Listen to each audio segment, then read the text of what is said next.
La fonction publique n'est pas épargnée par les discriminations liées au sexe, au genre, au handicap ou à la couleur de peau.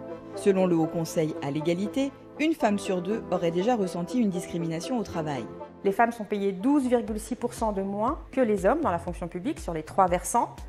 Au niveau de la fonction publique territoriale, c'est 8,9%. Donc c'est un peu mieux, mais on est encore très loin de la parité. La FSU propose de revaloriser le point d'indice afin de sortir les femmes de la précarité, qu'elles puissent vivre dignement de leur salaire. Revaloriser les métiers les plus féminisés, qui sont souvent les moins bien rémunérés, et puis que les femmes puissent accéder à des emplois statutaires, notamment dans tous les métiers où elles sont les plus nombreuses, les ATSEM, les secrétaires, voilà, les métiers de la petite enfance, permettre aux femmes de ne pas être que des contractuels, mais aussi des agents publics. Depuis 2016, le handicap est le premier motif de saisine de la Défenseure des droits en matière de discrimination.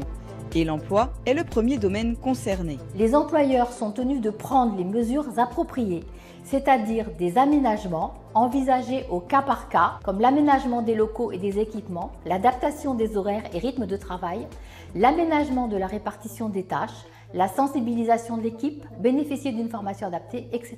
Cette obligation d'aménagement raisonnable, entrée en vigueur en France en avril 2010, est encore loin d'être partout respectée. La FSU demande donc la mise en place d'une véritable politique en faveur des agents en situation de handicap. Les agents lesbiennes, gays, bisexuels, trans, queer et intersexes sont dans 64% des cas victimes de moqueries ou propos vexants. Et l'avancement des carrières et salaires sont aussi impactés. La FSU demande une évolution des actes administratifs pour les personnes en transition de genre, car leurs droits sont trop souvent encore bafoués. Nous demandons une possibilité d'accompagnement de ces situations par les administrations, que ce soit au niveau des fiches de paye, mais également pour assurer une situation de mobilité quand elle est nécessaire. La FSU est en lien avec les ministères en charge de nos différentes administrations et nous demandons de véritables formations et des réponses concrètes aux différentes situations qui se présentent pour les personnels afin que cessent les discriminations LGBTQIA+, et que pour chaque ministère, cela devienne une vraie priorité.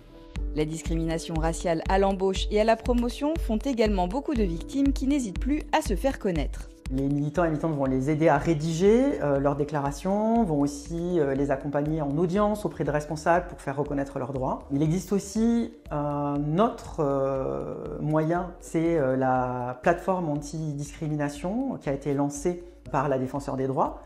Et la FSU a participé au lancement de cette plateforme. Et elles vont avoir des juristes formés qui les écoutent, qui les aident à objectiver leurs plaintes, soit en ligne avec le site antidiscrimination.fr, soit en appelant au 39 28.